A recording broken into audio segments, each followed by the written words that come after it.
So one of the most exciting parts about a new generation of GPU is not only the outright performance or the performance per dollar that you might see, but it's the performance per watt that I find as equally exciting, and that's what allows GPUs like this to exist. At just 202 mils in length and 111 mils in height, the EVGA XC3060 Ti is the smallest 30 series card that you can currently buy, and that does actually unlock some new build opportunities for some small form factor cases. So that's exactly what we're going to be talking about today, and what kind of opportunities this opens up, as well as what kind of cooling and performance you can expect from a compact cooler design like this.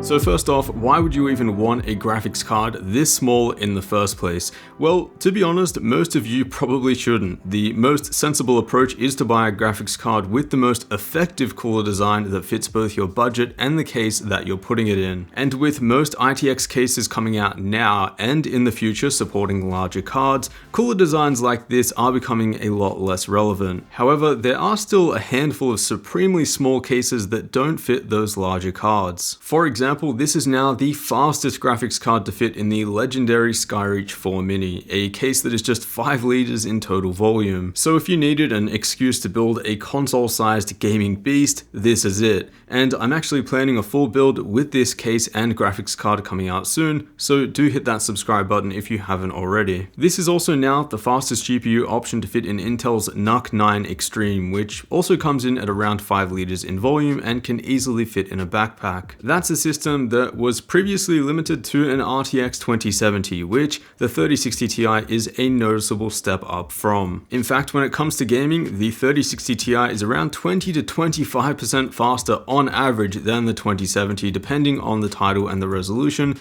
now driving comfortable frame rates at 1440p and possibly even 4K if you don't mind optimizing your settings around medium. Not to mention that the 3060 Ti is $100 cheaper at launch than the 2070, and the performance gained in 3D apps such as Blender is life-changing to say the least. So let's see if this thing is actually any good. Small cards like this are often associated with being the budget tier, but we're still getting a reasonable cooler design here with a big copper cold plate for the GPU, along with 4 heat pipes. There's also a metal backplate here to serve as some additional heat dissipation, although there's only one thermal pad here, and that's for the GPU. Something that's interesting here is that there are in fact cutouts in the PCB to allow for a partially flow-through airflow design, similar to the Founders Edition but not to the same extent. Most of the exhaust airflow and hot air from the heatsink is going to be sent towards the front of the card near the logo, and then back towards the PCIe slot. As for power, there's just a single 8-pin power connector, which should be fine for the 200 watt TDP, but they did actually make enough room in the heatsink for 2 8-pin power connectors, meaning that we might actually see this cooler design make its way to future GPUs. Also, if you're interested in deshrouding this card and implementing your own cooling solution, for example a pair of 92mm fans from Noctua, this card is very easy to do that with. Basically, there's just 4 screws that hold the shroud onto the heatsink,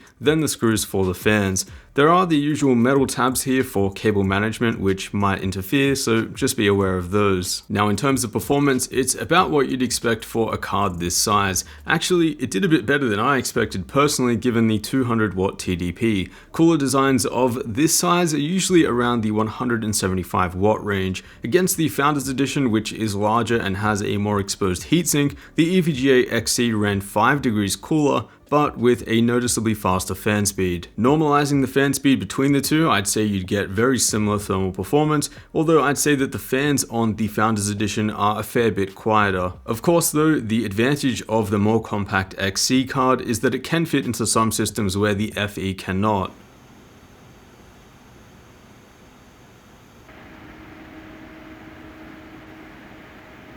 As for clock speeds, this mostly comes down to how the V-BIOS has been configured by the card vendor, and being a typically bottom tier card as these compact cooler designs are, the XC runs at a boost of around 1850 MHz. It is power limited out of the box at a 200 watt TDP, which it consistently hits, so there's a bit of room in the tank there if you really do want to push things a little bit faster just by raising that power limit a little bit more. So it's really great to see the epic performance of the 30 series GPUs, make it down to a more compact form factor for those who need it. Up until now, we've just been seeing huge dual fan and triple fan designs, which, don't exactly fit in cases like that.